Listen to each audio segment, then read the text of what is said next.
طوفان نوح انسانی تاریخ کا اہم واقعہ جو ایک عذاب کی صورت میں قوم نوح پر اترا اور نوح علیہ السلام کے بیٹے کنعان اور بیوی وائلہ سمیت پوری قوم نوح کو لے ڈوبا، سوائے ان 80 اہل ایمان کے جو نوح علیہ السلام کے رب پر ایمان لائے تھے۔ آج یہ بھی جانیں گے کہ کون سے جانور کشتی نوح علیہ السلام میں پہلی دفعہ پیدا ہوئے، طوفان تھم جانے کے بعد زمین اور اہل زمین کے احوال کیا تھے، حضرت نوح علیہ السلام کب فوت ہوئے اور ان کا مزار کہاں ہے۔ نوح علیہ السلام کی کشتی دراصل ایک 3 منزلہ جہاز تھا۔ کشتی 2 سال میں تیار ہوئی تھی۔ اس کی لمبائی 300 گز، چوڑائی 50 گز اور اونچائی 30 گز تھی۔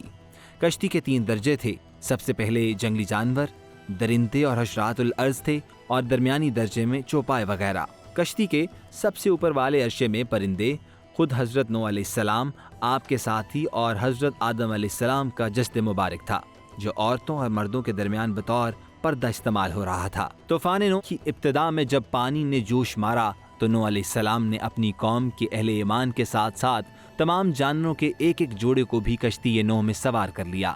یہ وہ جانور تھے جو بچے جنتے تھے یا انڈے دیتے تھے۔ تمام جانور باری باری آپ علیہ السلام کے پاس آئے اور آپ دائیں ہاتھ سے نر اور بائیں ہاتھ سے مادہ کو کشتی میں سوار کرتے گئے۔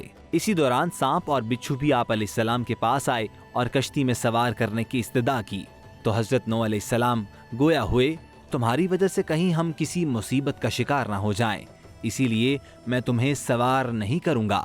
جواب میں سانپ اور بچھو نے عرض کیا، آپ ہمیں سوار کر لیں، ہم آپ کو اس بات کی ضمانت دیتے ہیں کہ جو کوئی بھی آپ کا ذکر کرے گا ہم اسے کوئی نقصان نہیں پہنچائیں گے۔ لہٰذا جسے سانپ اور بچھو سے نقصان پہنچنے کا خوف ہو تو وہ یہ آیت پڑھ لے، سلام علی نوح فی العالمین، نوح پر سلام ہو جہاں والوں میں، انشاءاللہ اسے سانپ اور بچھو سے کوئی نقصان نہ پہنچے گا۔ یہاں ایک دلچسپ قصہ ابلیس کی کشتی نوح میں سواری کا بھی ہے، لیکن اس سے پہلے آپ کو بتاتے چلیں کہ کشتی نوح میں سب سے پہلے چونٹی داخل ہوئی اور سب سے آخر میں گدھا، اور ابلیس گدھے کی دم سے لٹک کر کشتی میں داخل ہوا۔ گدھے کا اگلا دھڑ کشتی میں تھا کہ ابلیس گدھے کی دم سے لٹک گیا۔ وزن بڑھنے پر گدھا اپنے پچھلے پاؤں نہ اٹھا سکا۔ نوح علیہ السلام نے اس موقع پر گدھے سے کہا، اندر آ جا ورنہ تباہ ہو جائے گا، لیکن شیطان کے بوجھ سے لدا گدھا باوجود کوشش کے کشتی میں داخل ہونے میں ناکام رہا تو اللہ کے نبی نے فرمایا، کشتی میں پورا داخل ہو جا، چاہے تیرے ساتھ شیطان ہی کیوں نہ ہو۔ نوح علیہ السلام کی زبان مبارک سے یہ الفاظ جاری ہوتے ہی شیطان نے گدھے کی دم چھوڑ دی۔ وزن کم ہونے پر وہ کشتی میں داخل ہوا تو شیطان بھی اس کے ہمراہ تھا۔ نوح علیہ السلام نے شیطان کو کشتی میں دیکھا تو پوچھا، اے دشمن خدا، تجھے کس نے کشتی میں داخل کیا؟ تو اس نے جواب دیا، کیا آپ نے گدھے سے نہیں کہا تھا کہ داخل ہو جا، چاہے تیرے ساتھ شیطان ہی کیوں نہ ہو؟